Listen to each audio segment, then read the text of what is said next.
नमस्कार। मेरा नाम भाऊ तोरसेकर। आप देख रहे हैं प्रतिवाद।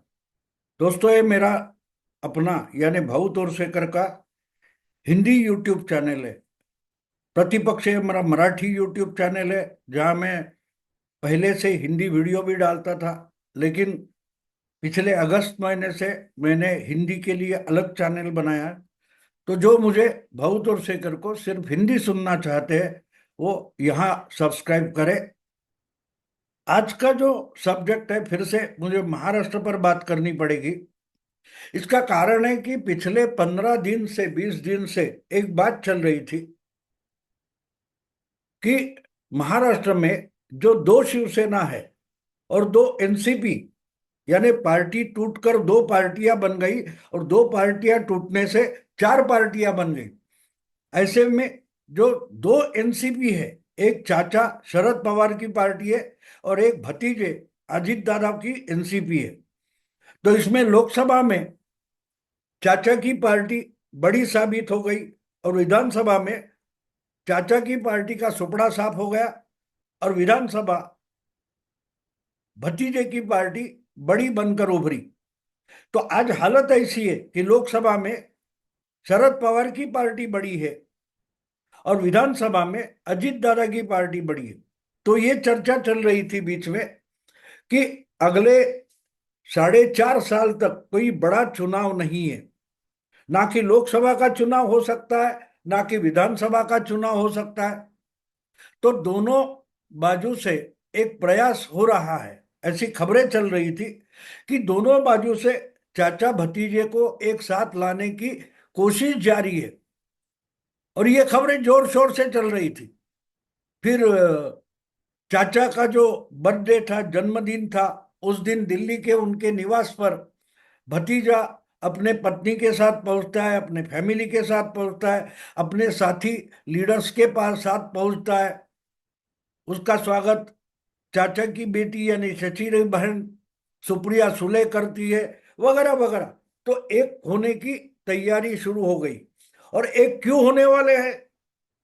तो मोदी जी का गवर्नमेंट अल्पमत में है, माइनॉरिटी में। मोदी और शाह को बहुत जल्दी है कि अगले चुनाव से पहले लोकसभा में सिंगल पार्टी मेजॉरिटी हो, या जो कोई पार्टी के मित्र दल है वो दगाबाजी करे तो सरकार ना गिरे।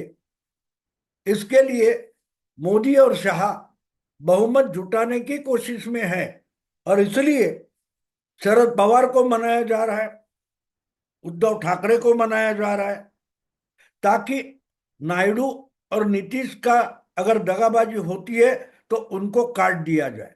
लेकिन ऐसा कुछ भी नहीं है।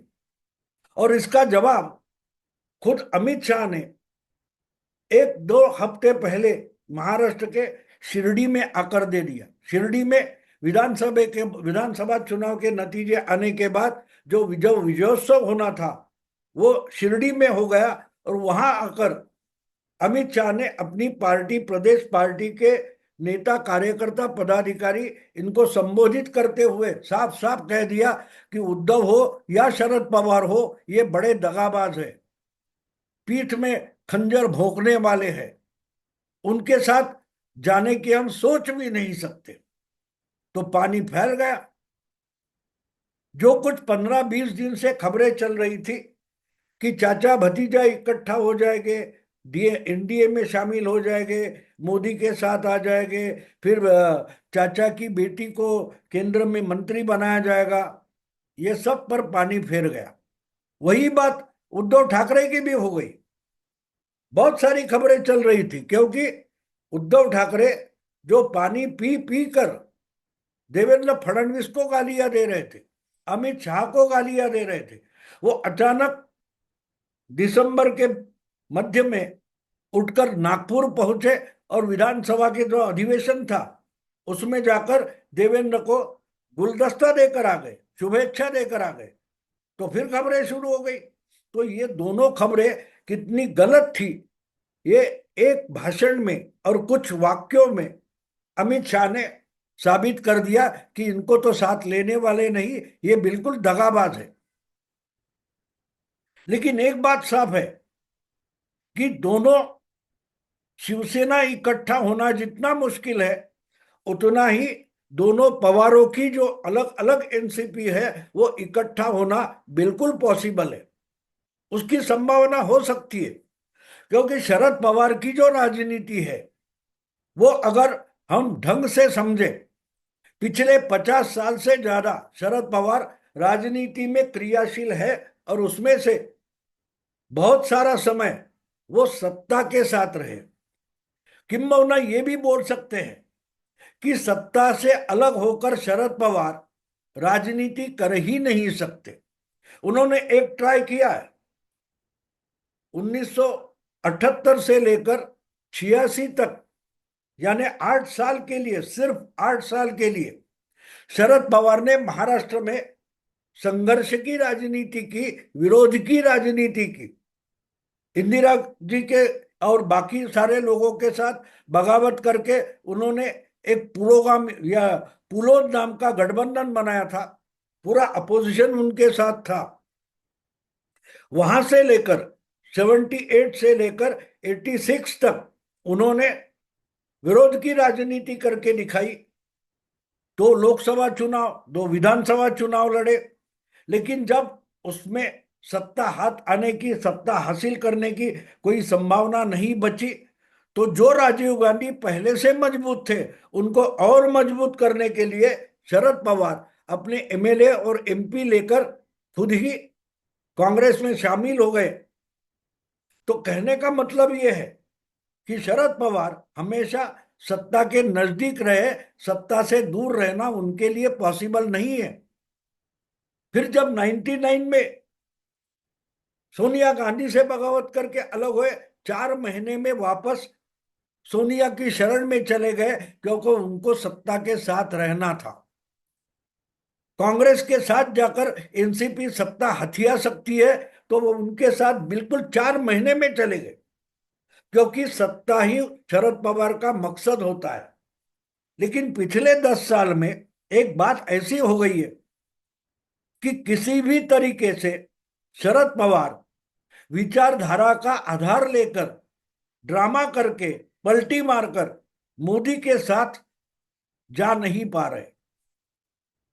एक ट्राई उन्होंने 2014 में किया था कि बीजेपी महाराष्ट्र में सबसे बड़ी पार्टी बनकर विधानसभा में उभरी, तो उसको बाहर से सपोर्ट करके डिपेंडेंट बनाने की कोशिश की। लेकिन देवेंद्र फडणवीस बहुत चालाक है, और इसलिए उन्होंने जो युति टूटी थी तो उद्धव को साथ लेकर 5 साल गवर्नमेंट चलाई।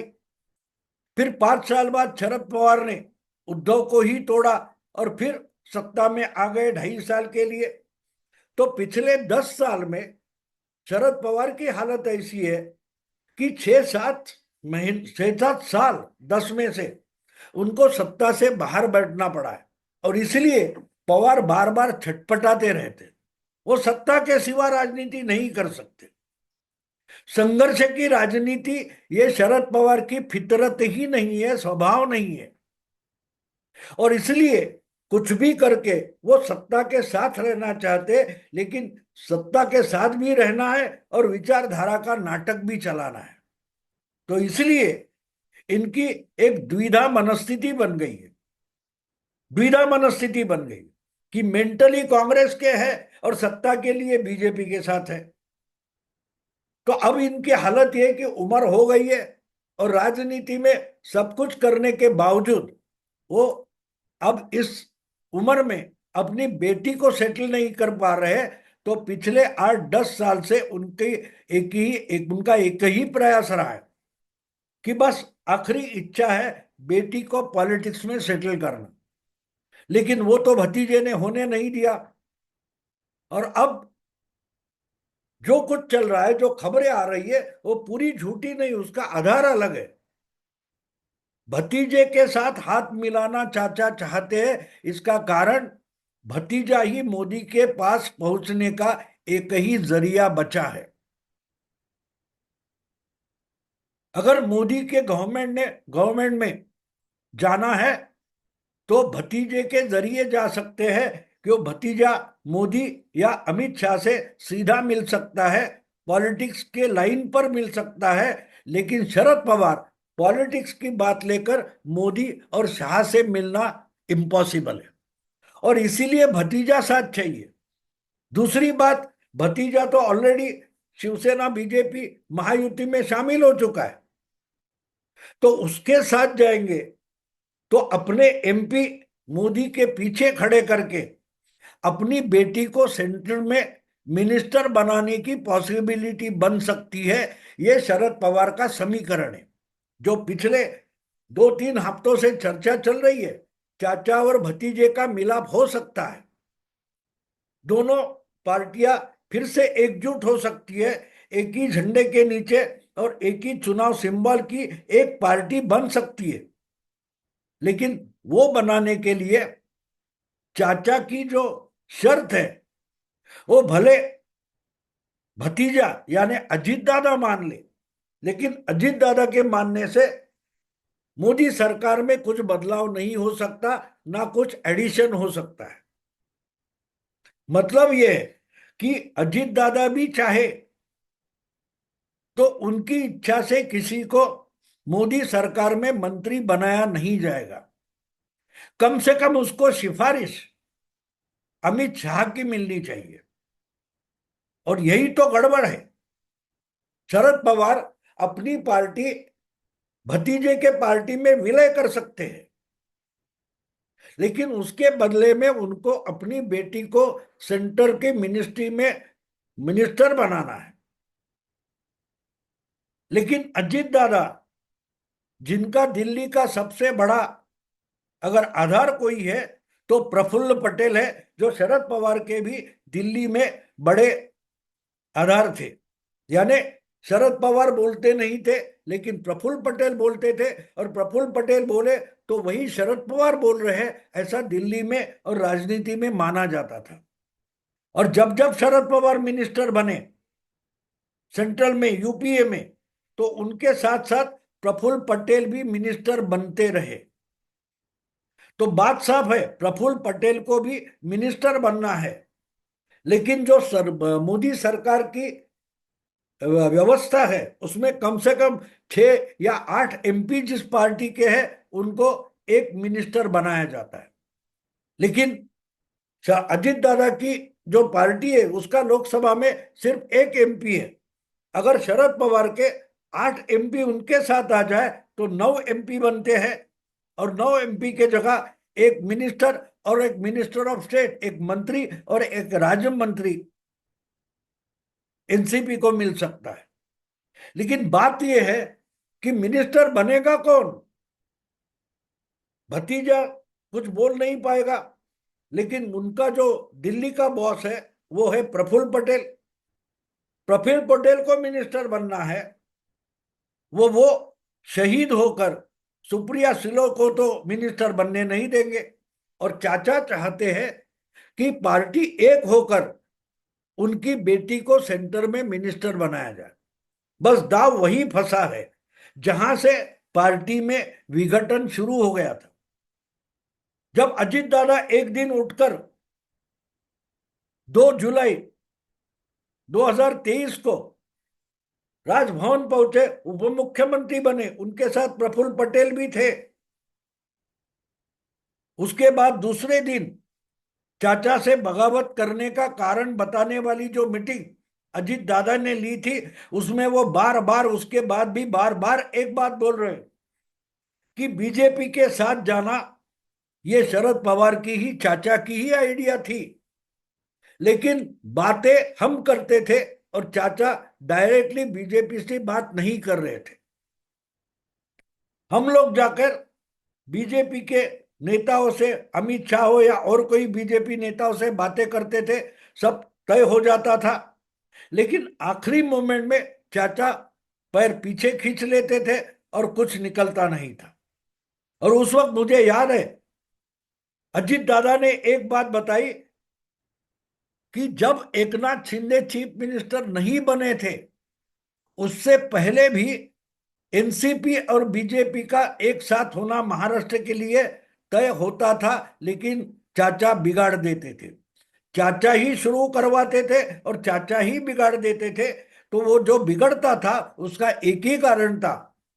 अजित दादा हो, सुनील तटकरे हो या प्रफुल्ल पटेल हो, वो जाके बीजेपी वालों से बातें करते थे महाराष्ट्र की गवर्नमेंट बनाने के लिए।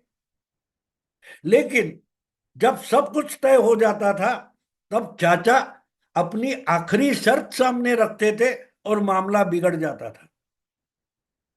बीजेपी के पास आखिरी शर्त चाचा शरद पवार यही रखते थे कि बाकी जो कुछ करना है वो करो, जो बंटवारा करना है वो करो, वो कम हो या ज्यादा हो कोई बात नहीं, लेकिन आखिरी और इंपॉर्टेंट शर्त ये है कि मेरी बेटी को सेंट्रल के गवर्नमेंट में मिनिस्टर बना दो, एक तगड़ा मंत्रालय दे दो सुप्रिया सुले को, और बीजेपी और एनसीपी की युति गठबंधन हो जाएगा।